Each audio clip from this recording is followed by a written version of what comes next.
Janones disse que autoridades dos Estados Unidos ficaram em choque com as denúncias apresentadas por ele contra o senador Flávio Bolsonaro. A declaração foi feita durante uma viagem de deputados da base do presidente Lula para Washington para pedir que o parlamentar seja investigado. Vamos ver o que disse o Janones. Deputado André Janones aqui, falando dos Estados Unidos, para o Metrópolis no Brasil, um resumo sobre a nossa missão oficial cumprida aqui nos Estados Unidos.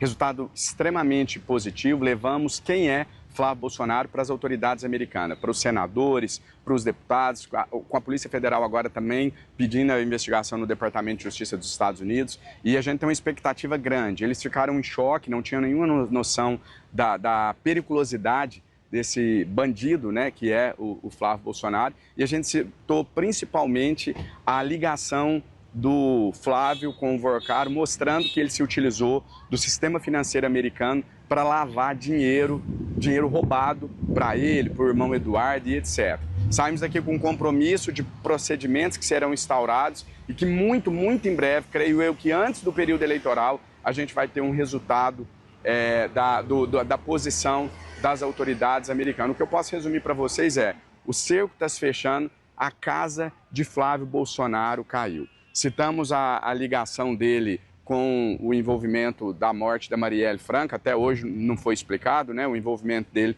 com pessoas ligadas à morte da Marielle Franco, a questão das milícias, mas em especial a gente deu uma ênfase muito especial para o dinheiro que o Flávio, o Eduardo, lavou do Vorcaro aqui em terras americanas. Então é isso, a gente volta para o Brasil extremamente otimista e com a consciência tranquila e aliviado, acima de tudo aliviado, de que o Pix é nosso, os dias de Flávio Bolsonaro estão contados e logo ele estará na cadeia, seja pelas autoridades brasileiras, seja pelas autoridades americanas. Eu chamo o nosso diretor da sucursal em Minas Gerais, Rafael Veleda, para nos explicar como essa viagem tem repercutido. Rafa, muito boa tarde. Você vê aí sempre esse jeito muito histriônico do Janones, mas como é que está sendo recebido essa viagem feita por essa comitiva aí de aliados do presidente Lula e diante dessas possíveis investigações que podem acontecer em relação a Flávio Bolsonaro? Boa tarde, Rafa. Boa tarde a todos os espectadores. Rafa, essa viagem do Janones e de outros deputados da base do Lula aí para os Estados Unidos, ela tem muita fumaça e pouco fogo. Eles foram lá, buscaram reuniões com parlamentares aí do Partido Democrata, tentaram reuniões com autoridades, mas eles não detalharam muito essa agenda, porque a verdade é que o governo dos Estados Unidos é controlado pelo Partido Republicano, do governo Trump, com quem Janones e seus aliados não têm articulação. Então, eles foram aos Estados Unidos conversar com uma oposição minoritária, foram fazer barulho, foram fazer manchetes, que a gente vê aí nas frases do Janones, né? A casa do Flávio caiu, Flávio na cadeia, o Pix é nosso. Ele traz uma série de slogans, mas traz pouca informação sobre o que eles fizeram.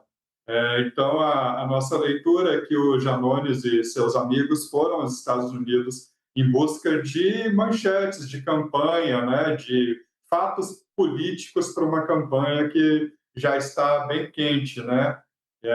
E conseguiram aí criar algumas notícias, mas é difícil a gente prever que autoridades americanas, como o FBI, aí citado pelo Janones, vão realmente abrir alguma investigação. Mas, caso algum desses parlamentares democratas faça alguma fala, peça algum tipo de informação, algum tipo de investigação, já vai ser uma grande vitória para esse grupo de brasileiros, porque eles terão conseguido aí seus objetivos de criar fatos políticos. Aproveitando para dizer que, junto com o André Janones, da Rede de Minas Gerais, viajaram a Jandila Fegali, do PCdoB do Rio de Janeiro, Pedro Campos, do PSD de Pernambuco, e Pedro Kizai, do PT de Santa Catarina.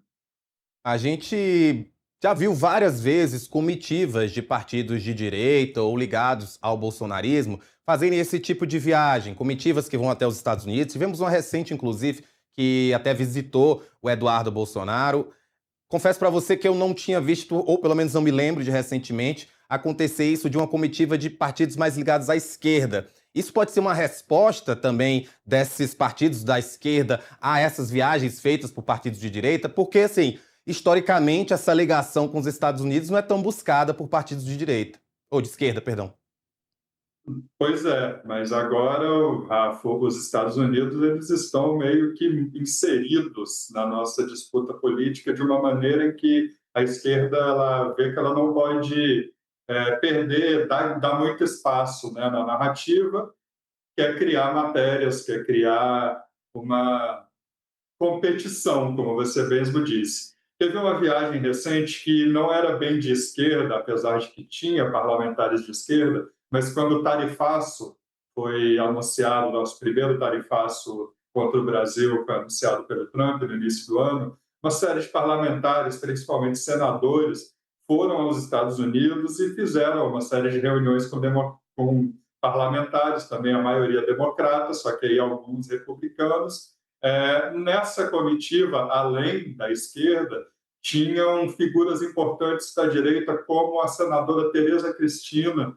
Essa viagem, inclusive, até hoje ela causa problemas para Tereza Cristina, porque ela é uma das cotadas, ou foi uma das cotadas, para ser a candidata a vice na chapa do senador Flávio Bolsonaro à presidência, e personagens da direita a criticam por ter participado desse grupo parlamentar que foi aos Estados Unidos negociar contra o tarifaço que o Trump impôs ao Brasil naquele momento.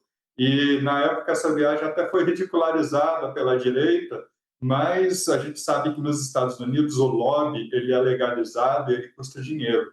Então, se você paga para escritórios de lobby, você consegue acesso ao governo.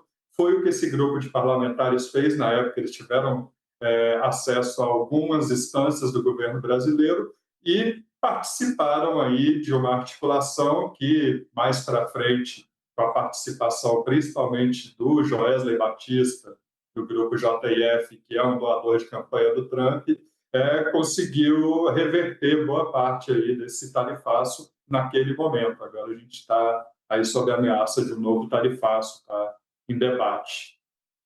E, Rafa, já tinha citado inicialmente, né? O deputado Janones tem esse perfil mais desbocado, mais histriônico, e ele deixou isso claro nesse vídeo, faz essas acusações diretas a Flávio Bolsonaro. O quão você acha que esse tipo de vídeos feitos pelo Janones influenciam aí a eleição em Minas Gerais? Rafa, a esquerda aqui em Minas, ela corre atrás de grandes influenciadores. Então, por mais que tenham nomes da esquerda que chamem bastante atenção nas redes, como é o caso do próprio Janones, como é o caso do Pedro Rousseff, sobrinho da Dilma Rousseff, que é vereador aqui em Belo Horizonte, eles estão bem longe de outros influenciadores que são de direita, e são também parlamentares, que é o caso do deputado Nicolas Ferreira e do senador Cleitinho Azevedo. São dois enormes fenômenos, alguns dos políticos mais seguidos do Brasil nas redes sociais. Então, tem esse embate em que a esquerda ela corre atrás aqui em Minas, mas luta, né? E o Janones, a cada vez que ele consegue uma resposta, do Nicolas, ou do Cleitinho, ou do Zema, ou de outra pessoa, é uma vitória para ele. Porque, então, principalmente do Flávio agora, né? Então, ele é um deputado federal, ele é pré-candidato aí à reeleição como deputado. Algumas pessoas da rede falam em lançar ele ao governo mineiro, mas a gente vê que não é uma articulação que ande. Então, o Janones ele é um franco atirador aqui, ele tenta bater no Nicolas, tenta bater no Flávio, fala essas frases de bastante efeito, Flávio na cadeia, e ele tenta buscar uma resposta. Se o Flávio responder ao Janones, o trabalho do Janones ele vai considerar que foi bem feito. É isso, Rafa, muito obrigado. A gente sempre trazendo aqui informações a respeito dessa eleição em Minas Gerais, até porque a gente sabe, fala sempre, né? A eleição em Minas decide a eleição no país. Qualquer novidade, você volta com a gente. Obrigado, Rafa. Boa tarde a todos.